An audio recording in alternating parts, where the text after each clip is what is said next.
Let's add another little tidbit to the 2023-24 El Nino.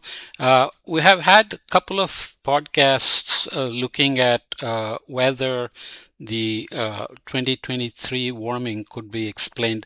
When an El Nino happens, it's belching out heat that is stored in the ocean. So often it's called a mini global warming.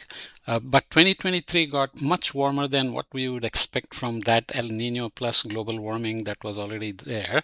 So many explanations have been given that the eruption of the Hangatunga Haipai in 2022 threw up so much water vapor into the stratosphere that it added to the warming, and that maybe clean air caused it, and and so on. So you can you can accept that it is not fully resolved yet.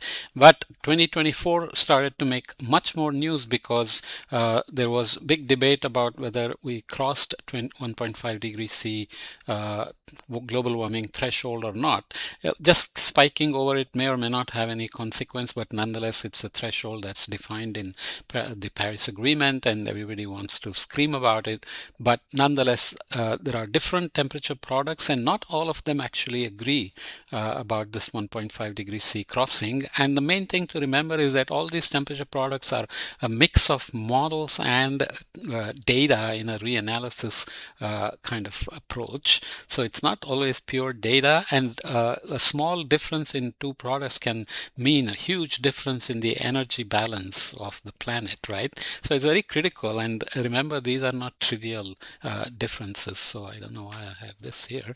So let's talk about this paper again very, very briefly, because this also involves a lot of modeling and analysis to argue that the atypical warming pattern of strong 2023-24 El Nino boosted global temperatures to new 1.5 degrees C record, assuming that they are using a product that actually crosses 1.5 degrees C.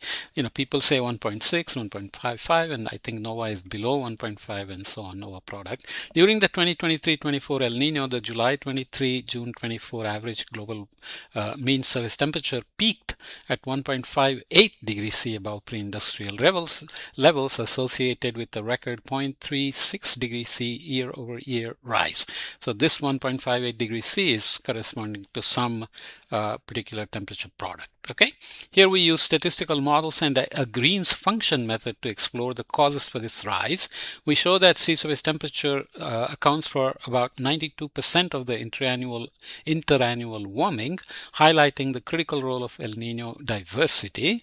Unlike typical El Ninos, dual tropical Pacific warming centers in 2023-24 and an eastward extended North Atlantic jet stream synergistically amplified sea surface temperatures across the tropical basins, accelerating the pace of global warming. From an energy balance perspective, ocean heat content accumulated during the preceding La Nina and a continuous increase in absorbed shortwave radiation over the ocean drove sea surface temperature rise. Accelerated warming may push the climate system closer to critical tipping points, emphasizing the need for enhanced monitoring, mitigation, and adaptation strategies, which is a general statement that is obligatory these days. Okay, so again, skipping all the details, observed global mean surface temperature variations and and modeled GMST for 2024 ENSO year. So you can see Hadkrut and GISTEMP, and you can see the uncertainties. They are not trivial, right? And they are higher as you go back in time. The uncertainties reduce here, but the question is the little uncertainties, how much energy imbalance they represent, and they kind of closely follow each other, even though there are some differences. And in the end here, you are crossing 1.5 with this 1983, 98, 16, 24 average, and observed is in this little gray circle here, and the model is up here. So what can you do with it?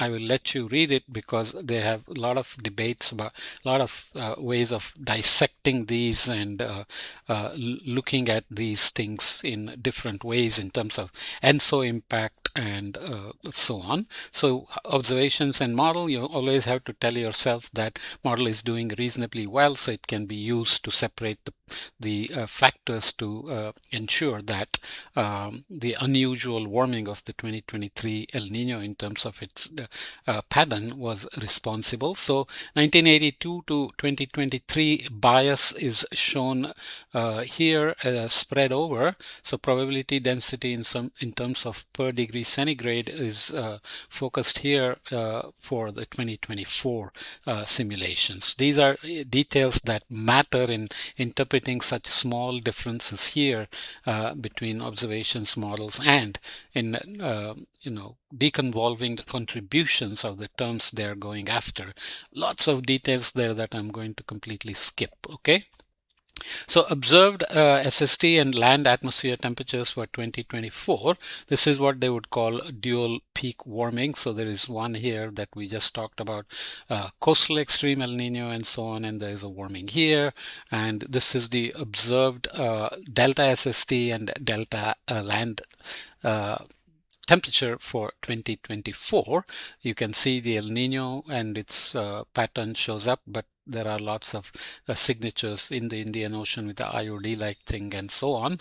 Model SST and LAT and model delta SST. Delta SST is something you have to understand that is defined here as ENSO minus okay, there is delta GMST, which is delta GMST ENSO minus year 2024. So you have to basically try to differentiate the global warming that's going on and what ENSO adds. As I said, ENSO belches out heat and so on. So again, just skipping the details because I'm mostly focused on telling you that despite all the uncertainties in the temperature products, there's this continued debate that we crossed the 1.5 degree C magical threshold. I have discussed elsewhere about how these are not really scientifically derived numbers, 2 degrees C and 1.5 degrees C, and staying under any of these magic numbers is always good because we want to keep a global warming to as low a level as possible, and 2 degrees C, a nice round number made up in the 1970s by Bill Nordhaus and then carried forward by various politicians and then scientists taking it up and so on and so forth. Okay, so let's should I read this? Observed global surface maybe I won't, because these are kind of details that you will need to know the actual details. So let's read the longish discussion to just kind of make our main points. During the 2023-24 El Nino event, the global mean surface temperature in ENSO year 2024, so July 2023 to June 2024. Remember, 2024 was predicted to be a La Nina. It seemed to want to go into a La Nina, but then got right out of it and may even have experienced a little warming in the Far East at the end of the year. So models failed there, and we argued in another podcast that that's because of the regime shift, etc. So there was an unprecedented 0.36 degrees C increase from the prior ENSO year, so July 2022 to June 2023, causing it to surpass the threshold of 1.5 degrees C above the pre-industrial level. Our earlier published forecast of GMST for ENSO year 2024 indicated an upper boundary of the predictive range that was 0.12 degrees C lower than the observed value, so 0.36 minus 0.12. We have identified that primary reason for this underestimation lies in the inadequate valuation of both SSTs themselves and the specific SST pattern effect within our forecasting model. These shortcomings we have found in this study are related to the low predictability of extratropical regions in their inadequate representation of ENSO diversity. So if you have Eastern Pacific El Nino, some teleconnections happen in SST patterns. If you have Central Pacific, you have another pattern. If you have both of them, then you get some mix, right? So based on the above analysis, integrating prior estimates of ocean heat content may improve the prediction accuracy of the SST magnitude. For the SST pattern effect, a potential improvement is to first forecast SST distribution using their equation which they derive, which I'm not showing, and then calculate global mean surface temperature with the greenhouse forcing. Validation of these approaches with global forcing. I should be careful about that. Please look up. Okay, so our results indicate that increased global SST during 23-24 accounts for 92% of the intra-annual increment in GMST.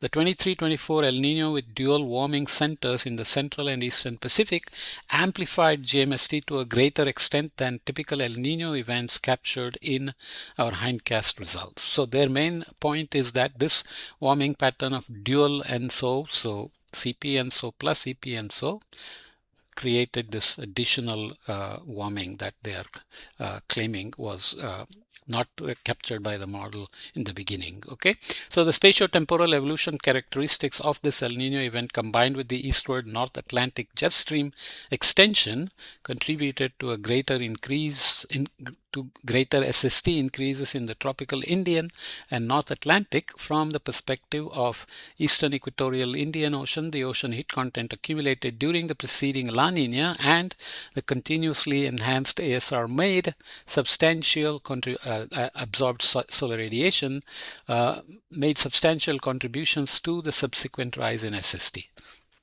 Okay, I'm not going to read the rest of the details. Several remaining issues are there, and more fundamentally, the record high tropical North Atlantic and Indian Ocean SSTs in 23-24 did not scale linearly with the intensity of the El Nino. We are again struggling to explain the warming of 2023, and basically the other ocean responses are not what we expected just from the El Nino. So there are important questions about whether these exceptional teleconnections resulted purely from stochastic variability or internal variability of the nonlinear system, or reflected preconditioning by decadal variations in the background states, which we talked about as the regime shift of 2000 responsible for the failed 2024 El Nino prediction.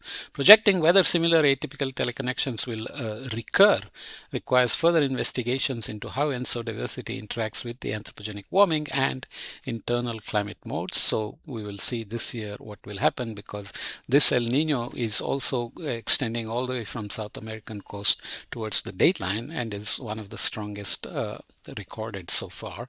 So although we focus on the role of El Nino in this study, this does not preclude contributions from other factors such as declining anthropogenic aerosols, which I mentioned already for the unusual 23 warming, and internal variability. For some reason, ocean could have released more heat. For instance, the North Atlantic warming observed in early 23 was particularly anomalous, as cooling in TNA would typically be expected following the preceding La Nina event, which actually was a triple dip La Nina.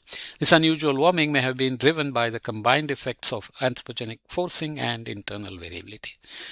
So even though they seem to give an answer, at the end they are still speculating that many other things remain unanswered. So jet stream, EP and CP ENSO, and many other factors. Are we adding something new? Well, you have to decide that. While such abrupt interannual warming does not necessarily indicate a permanent breach of the Paris Agreement's 1.5 degrees C threshold, it may trigger multiple climate tipping points and is a warning that Earth is within the range of. So these are kind of statements that are just pure speculation. Crossing this threshold for a decade or more would result in irreversible changes to the Earth's climate system, highlighting the urgency for enhanced understanding and predictive capabilities. Any global warming is creating irreversible changes because glacier melts, sea level rise. These don't reverse even if we reach net zero and stay under 2 degrees C. Building back glaciers will take a long time. So crossing 1.5 degrees C will do things, but we cannot say precisely what. So these statements are a little bit unnecessary, I would say. Okay, so the recent results highlight the need to emphasize and investigate the decline in anthropogenic aerosol concentrations. There were wildfires which may have put up more greenhouse gases. So we are basically speculating at many levels, and yet the paper is arguing to be giving new insights into how the El Nino pattern itself contributed to the unusual warming and 1.5 degrees C crossing in 2024, which did not happen in all the temperature products. So I'm including this paper in the El Nino series because you can see how El Nino is now part of so many discussions, and we are mixing El Nino diversity, global warming, and many other factors that are playing together. So that's the point of this series of podcasts anyway. Okay.